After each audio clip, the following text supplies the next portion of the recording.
policies because they do guidelines. We have policies at the board level, okay? Board charters, code of conduct, all those financial policies, credit policies, you must have them to avoid double standards. So your things are done in a very organized and very standard way. So motivation, I want to emphasize, what originates someone to take a certain direction. So it is upon the institutions to ensure that there are a mechanism of getting the employees working. How do you originate? What motivates this is not what motivates the other one. So it's upon the institution to come with the best options or best ways of how to originate employees so they can perform better based on the motivation. And also, we are looking about leadership styles. I want to emphasize, you have to have proper leadership styles, but you can also make leadership styles depending on the situation. Where there is no one leadership which can be they supplement to another, depending on the situation. So basically, it's so important on leadership, very important. There's on people management, and that's the biggest challenge because the employees are the one who work. But the question is, do your hands-on department have the capacity for pure management skills to make these employees find work as a fun so they can work without being pushed? If you go to the institution, for my experience, you'll find the institution where the morale is low, where workers are not motivated. You find people coming to work, will work exactly. When they are going home in the evening, they are working like this. So it's upon you to do employee satisfaction survey and know what is the problem and come with strategies of going around the problem so you can have employees to work well. And you find any organization, there are very few employees, maybe 20 that are self-initiative, self-driving. So others are good to what? To keep on pushing. And it's very expensive to push employees. It should be automatic. So what I'm saying here, based on pure management, what about financial? Very important. You have to look at whatever you do. You need to have long-term plans, short-term plans, medium-term plans, long-term plans, and also look at what is return on what? Investments. So on financial governance, issue taxation, you don't have a problem with the tax personal reporting and shareholders value, very, very important. The shareholder will invest that you can add value. If the return is not good end of the year, then you got a problem. So the next thing is on financial. We have this one, governance, viability, you look at the environment, very, very important. This one is very important. You need to have state-of-the-art technology. Because everything is changing. Digitalization, how is your technology driving performance? So the institution has to invest. So you have a state-of-the-art technology which will enable you to drive the performance and exceed the expectation of the customers, so those customers will market for you. The customer are best marketers than you because of satisfaction. They are driving it. Be serious, I can't talk about more. ICT is very, very important, to have said. The ICT, you can't avoid it because this is where we are going, all of us. So this is so, because if the ICT is well done, then also take care of the front, the fish of the kite, and also the element of efficiency is also important. So innovation and creativity is so important for you to succeed in your business. You need to have four things. One, you need to be creative, coming with new ideas. But for creativity has to happen, you must walk around, you must share, you must move around, you have to go around, you need to read, and you need to see what is the world. Okay? So you need to come with new ideas. Number two, you need to commercialize the idea, innovation, commercialization of the ideas. Then you need to be agile, quick, in grabbing opportunities. I see SACCOs moving around from one area to another. So if you are able to position yourself and move fast before others come, then you leap and position yourself. So very important, you need to be agile. And finally, you take risk, but you take a greater risk after doing all viabilities and feasibilities and cost-benefit analysis, and you say, wow, this is where you need to put up our funds. So this is very, very important. And of course, now for the governance issue here, there is a functional organization must have all this. And this almost summarizes what I'm going to talk about. But let's move on. Now, what is board governance? effective board governance? These are frameworks that structure board and how they operate. Structures. Where at the top you have the delegates. I know the system as being emphasized by the commissioner. You need to have the delegate, you have the board, you have the committees of the board. Down we have the CEOs, okay? You have supervisory oversight, okay? And they have the board is oversighting the CEO. So this is so important because these are the framework and the structures of the board. How do they operate? The structure of the board, which of course is also, which you find it also in the board charter because it gives how you go about it. Then you need to have policies. There are different policies, especially at the board level. You have policies at the board level and at the charter, code of conduct. Also at the management level, you have all those policies, but they're all documented to the guy of the board because the board has to rectify what management come up with. So they all policies from HR policy manual, financial policies, ICT policies, all those policies, code of conduct, it must be thorough, and how the board governs and operates. So this governance issue is talking about all this. And it is not a destination, but a journey evolving with the board. So it's a continuous journey. So for the institution to run effectively, must have all those structures and the policies in place so that you have standards way of doing things instead of having difficulties in addressing issues as arise. So we are saying that why effective board governance? Why go to the board governance? Why is it important to have a board governance? One of the reasons is for stability and success of organization. When there is no governance, then there is no stability. But if the principles of the best practice of governance are observed, then that institution will be stable. Other shareholders and stakeholders will have confidence in dealing with you. And therefore, we are saying policy provide clarity of roles for each. Because the governance issue gives a clarity of roles. What are the duties of the chairman? What are the duties of the CEO? What are the duties of the committees? And each committee has duties which are well spelled out to avoid issues of conflict. The chairman has his own duties, CEO has his own duties, but then each they work together, but each observe the what? Objectivity to avoid issues of conflict. So this thing must be set, concept, and must be very clear in the charter. So it gives clarity of roles and to ensure a balance of stakeholders' interest. And therefore, finally, when board governance exists in the institution, then we expect to attract investors, collaborators, and build what? Confidence. Am I right? Sindio? Those who are here, I ask for the purpose of asking, who can invest now before you put a lot of money in a Sacco which is going down, in an affluent Sacco, correct? What do you call it? Can you put money in Cusco now? Waweza kujaribu? Subutu. So the governance issue is this.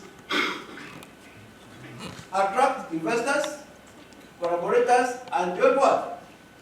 Confidence. So when the governance is operative in the institution, then you expect this to happen. And therefore, there's a difference between board governance and corporate governance. Corporate governance deals on how institutions are run. And board governance deals on how the board operates. So there are few people who may not get the difference. Corporate is how institutions are done what? Managed. Where board is how the organization run. But other things are the same. Is the governance, how the company is directed, relationship with the stakeholders, the shareholder stakeholders, with the right structure, systems in place, good corporate governance enables companies to create an environment of trust, transparency, and accountability, which promote long-term patience, capital, support economic growth, and financial what? Sustainability. So basically, that's what is most important. So the board governance, the corporate governance talk on how institutions are done what? Are managed, or how they are run, Well, this one talks how the board is done, what, how it operates. So what are the best practices? First and foremost, there must be clear policies. Well-defined governance policies are very essential. So the institution must have our policies to avoid conflicts. In the event of the conflicts, then you go back to the policies and see what they say. And therefore, that's all sort of issues. So the policy must always be reviewed to ensure that it is in line with what contemporary issues or emerging issues in governance. So that any time you don't run into problem when you're making decisions about how you need to move forward. So these clear policies must be there. And there are many policies I don't talk about because you know them. Meetings is very, very important, streamline meetings, because productive meetings. And I want to emphasize, the institution of God, where they say, when I do board evaluation, you find that the meetings are not productive, the evaluation are not productive, because of a reason why you don't invest in training of the directors. So directors come and go, but when they come, they need to do a training needs assessment to identify the gap of each director, and then you train them accordingly so they can add value of the kind of deliberation. Otherwise, we'll have a problem at the politics at the director's level.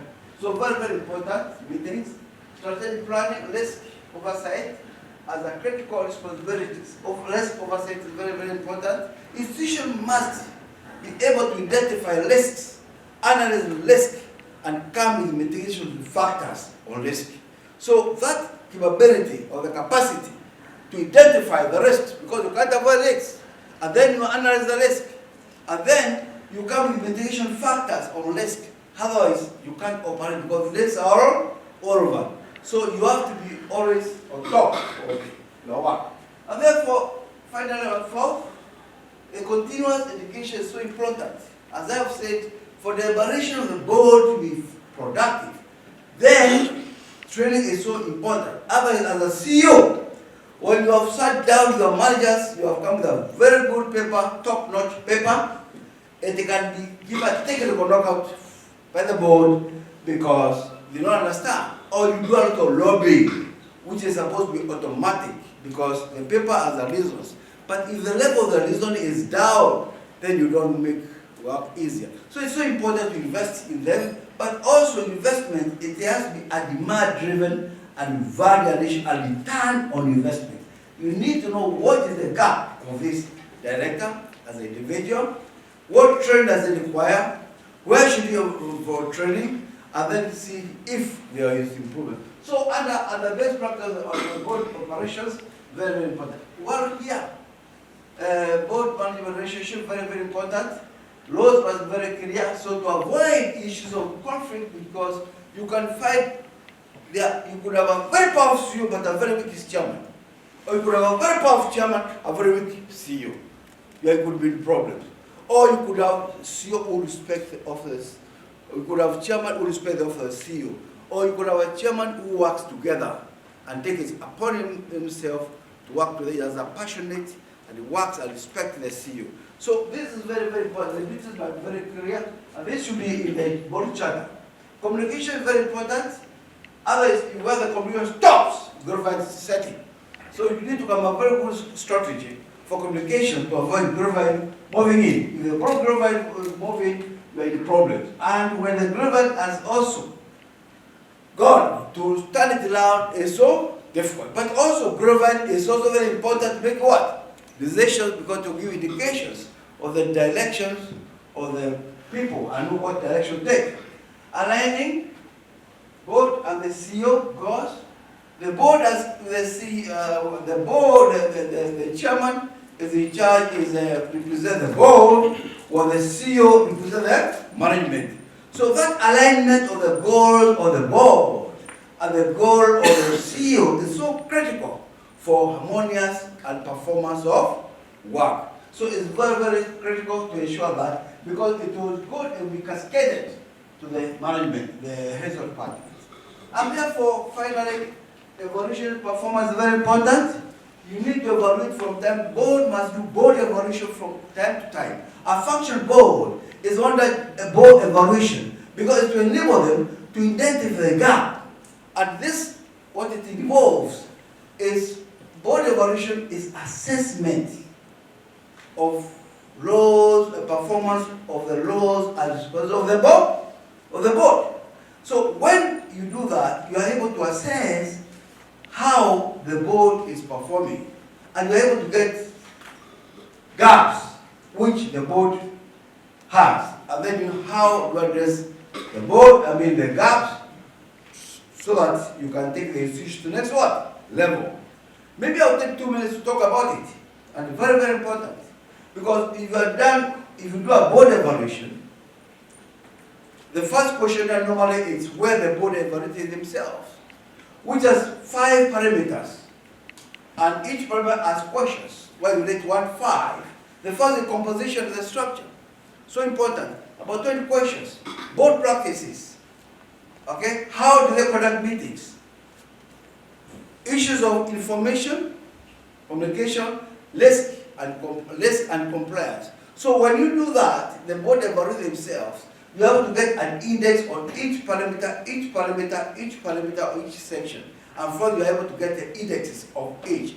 And you can get a competence score where you are. You like to find yourself, you're scoring 80, you're scoring 70, and then how do you address so you can take this to the next level. The same will appear to apply to the chairman being evaluated by the board members, and therefore the chairman is evaluated, it's confidential, and then from there the report. They still the same. And finally, where each board member evaluates his colleague on around 45 questions on different areas in the performance. And this is now individual board member. You evaluate, if you are 12 board members, you evaluate 11. Each evaluate 11.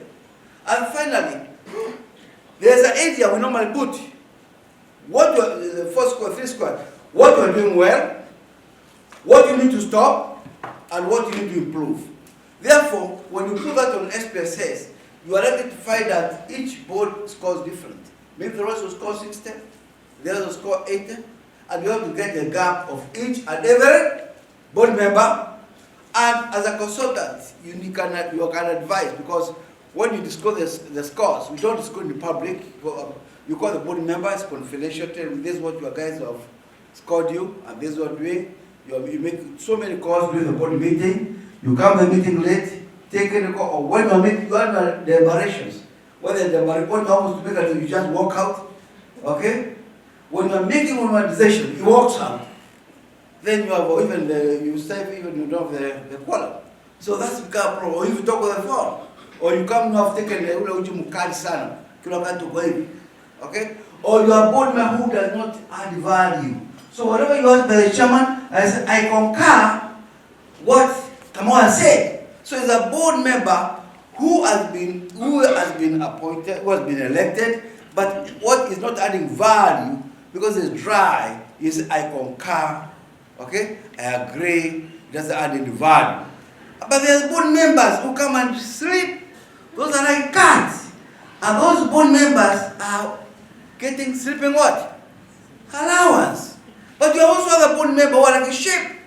When there's a meeting, there's a project, they agree among themselves. When each person say, I propose, says, I second. So those are like a sheep. Upon a skuman or a fraternity. But the other board members who are a parrot, talk too much. But they add little what? Value. So the chairman was well trained to know how to handle that board, such a board member. But you have also board members like the Twigger. The Twigger is a man which is seen very far. So such as a passionate of the Sacco. But you have only the last board member, who is like elephants. Those are board dynamics. That's the board member. Elephants, when they lose their colleagues, they bury, they mourn, and they do what? They bury. So board members should be equipped with top-notch skills so they're able to take it to the next what? Level. So this is what I'm talking about, evaluation and oral. Therefore, very, very important to be protected. Board evaluation is so important, you must go every year to know where you are and what value you are going to add. Board minutes, very, very important. When I do board evaluation, board auditing, you find some minutes are put in files. But that's not the best option. There are best ways of storing minutes. Once the minutes have been signed by the chairman of the secretary, as on one page, you look for choir book like this, which has so many pages, am I right? So you put you paste on each page. So nobody can interfere those minutes because they already pasted the minute what? Book. But the moment you start giving those things on a file, someone can change 0 to routine a lot. Am I right? Even today, the election university of Nairobi, we don't send exams on email. We normally go and take the chairman in an envelope. Okay, because we are an institution where students are smart, they are able to get those, they can hack. But now, University of Nairobi, we normally take the envelope. So very important. So I move on. Board calendar is very important, so that you need to know what are the work plan, and you know how to budget it, so to avoid things being done shagarabaga.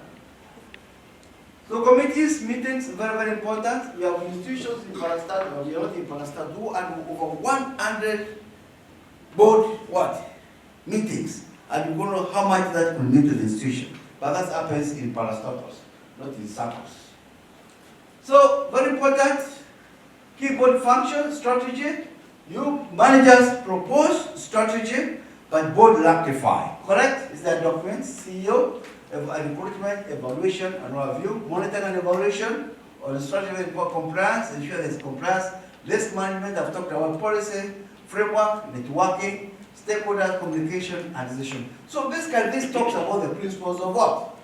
Governance. Mine is talk about appreciation. So I may not go into more details, but may also mention about this.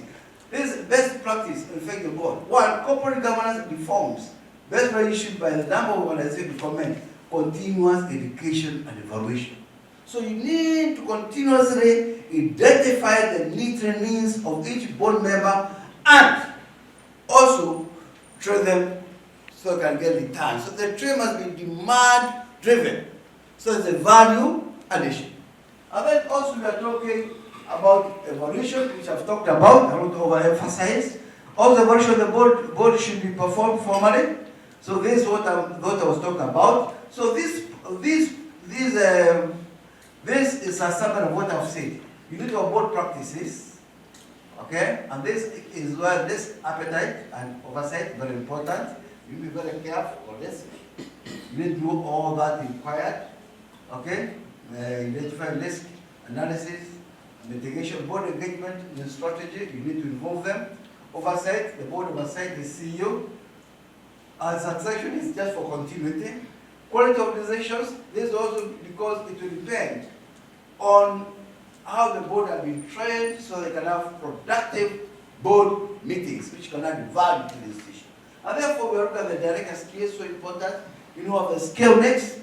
But because yours is different, you are not appointed by the government. You are elected, the board are elected by the members from the system. Therefore, issues of scale mix, you need to train your directors.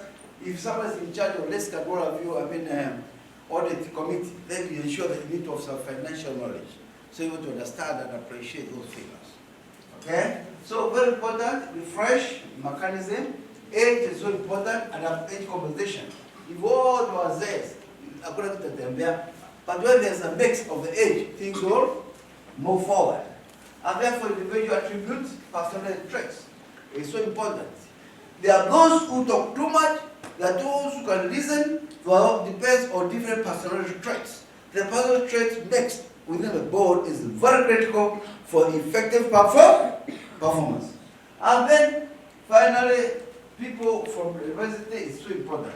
So this is what is board composition, board practices, and board dynamics. And therefore, to summarize, I don't bore you the environment. What are the key lessons? Takeaways. One, board must have clear roles and responsibilities, define roles of the chair and the CEO to avoid a situation where there will be what? Clash or conflicts.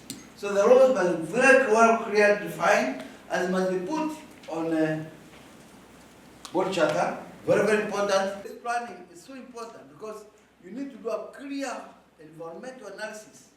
Okay? Internal environment, you have to do external environment, usually personnel, political, economic, social, technological, okay, environment, all of that connects around. Then from there you need to know where external, where are you, okay, and then you need to come with your SWOT and come with your strategic objectives and come with the pillars of the institution, activities you want to do, monitoring and evaluation. Sawa. And then for an effective board composition, you may not dictate that because this is from election from the members, senior or delegate. You can't do much that. Okay, you are ready to live with it. Depends on the crop. Ya mwaka huu, miaka hiyo mitatu, unajua tumeumana. Lakini utapambana nayo, wazasimia moto, unakuwa na upa.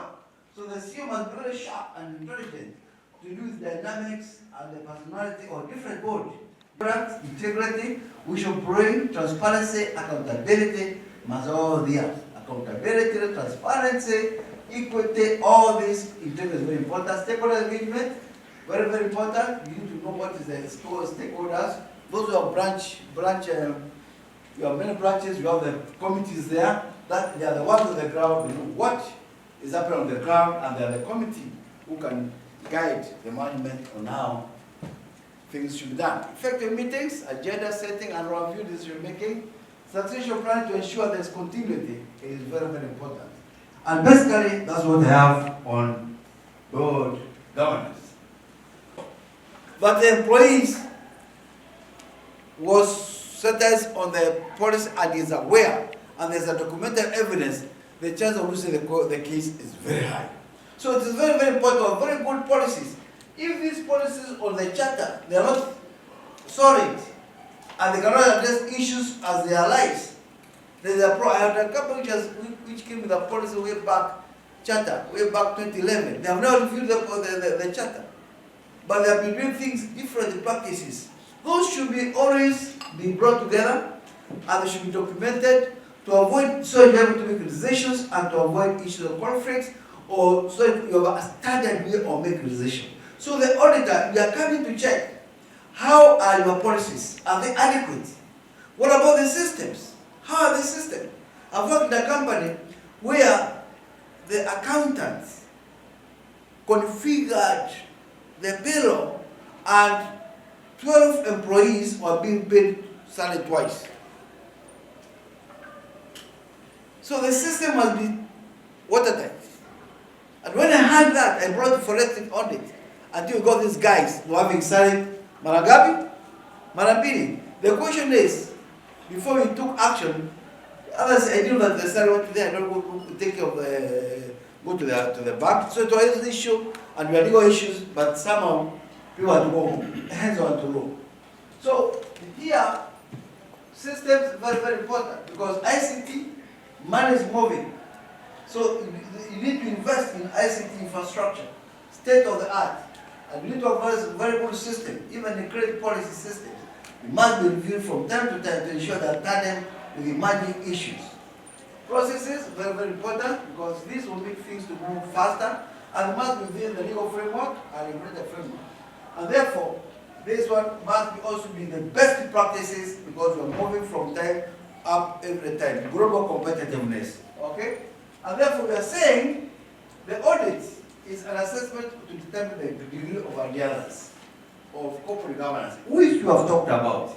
So, does this, the assessment, is it within the good corporate governance or not? Well, look at the best practices. Look at the principles. Does your institution, the assessment will tell whether the adherence of corporate governance is there or not there. So that's why it is very important to do governance auditing. And therefore, an independent governance audit is a regulatory requirement and must be conducted every 2 years, especially listed companies. The stock market, they have to be done every 2 years, and very, very important. Okay? And therefore, you find that governance audit is conducted by ICS, is a person from the institute, governance secretary, is a governance auditor. You realize, I don't want to mention institutions, where institutions go down because they are doing funny financial audit, but they have never done governance audit. If you do governance audit and you type in finance, you have to get to to get rid of these things. Because there are people who want to put their hands in their pocket. But people are ignoring governance audit. The governance audit will tell you, will give you, say, for us, go and check these areas. Because the policy could be weak, and the people will take advantage of weak policies. Okay? So it's upon you as a CEO to ensure the institution to advise accordingly. That's why the institution has variable policies, systems which can drive the performance. So when the governance audit is done, the opinion always is on the safe side.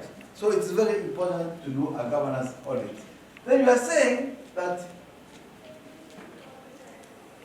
the users of governance audits is the owners of the company, the directors. They want to know exactly what is the position of the organization, because they have invested money in the organization or in the Sacco, whatever it is, whoever owners. And of course, shareholders are the owners. They need to have said that when you're having a maybe general meeting, you need to say that we did a governance auditing and the opinion it reflected the following. Or you have done governance auditing, the report is like this, and then how to address the conduct. So we are trying to look at it. We are examining one after the other. The auditor is examining one after the other. Then we want to see how compliant are we as regards ethical guidelines. Compliance with quality control guidelines, where are you? Are there any gaps? And what strategies do you bring on board? First and foremost, ethical leadership and strategic management. We look at your vision, values, and the policies. Are your policies adequate? Are your policies in accordance with the Constitution, legal framework? Very, very important. How are your policies? Okay, do they address the contemporary and emerging issues? These days we are doing emerging issues in governance. Where are you? So you need to know where are you. Okay? The next is legal and regulatory compliance, the laws. Because you are doing an audit, but you need to check is what you are doing within the law, code, policy forward. Board processes, you need to look at the composition, independency, meetings and committee. Transparency and disclosure, you need to look at the reports, financial statements, and the communication.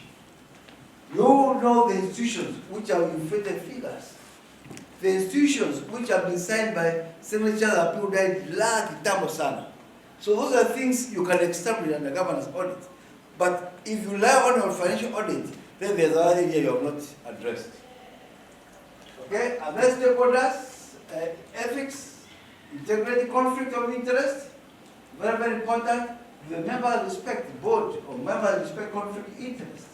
You have whistleblowing, because when the conflict of interest, and you don't declare the resolution to come down and void, whistleblowing, your policy and leadership conduct. So these are very critical in. These are all the scope of the areas we normally check when you do the governance audit. Stakeholders and shareholder relationship rights, public trust, and also CSR, sustainability, whether you plow back to the society. How do you plow back to the society? Okay, and those look at risk management, internal controls, accountability system, audit mechanism, data protection, and other emerging issues. So this is the scope of things the accredited governance auditor examine when it comes to the auditing and gives an opinion to the management and get a report, and then gives recommendations on the areas you need to address to improve on performance. So it's very, very important because you have a baseline. Where are you now? You did the first time. And how do you move to move forward? So if you are doing governance auditing, these are the phases.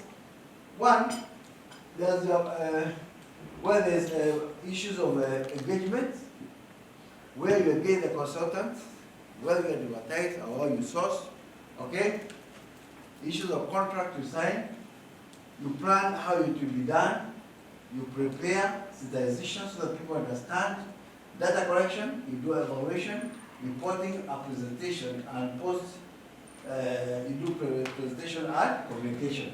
And then now, this is the time you go for a meeting and decide. So what are the sources? What are the criteria you look at? One, look at the constitution. Say you're auditing on issues of employee labor relations issues, look at the constitution comprises, look at the registrations, you pay worker salary according to the registrations. Those are some of the registrations. You comply with the registration, the law. You also about what about the policies, standards, the electives, guidelines, operating procedures, manuals. You need to check. Do you follow those manuals, or they're just there? So the auditor will examine all these things, and then the multilateral conventions which are existing, which you look at them, so you see have you followed. International good governance, best practices, issues of code like King's, George of South Africa, those codes we normally use them, adapt them to Kenya. Previous governance audit criteria or equalities and regulatory authorities. And standards, guidance developed by professionals, organizations, and regulatory bodies, and independent expert advice. So these are the sources we need to check the compliance on governance. And that's it.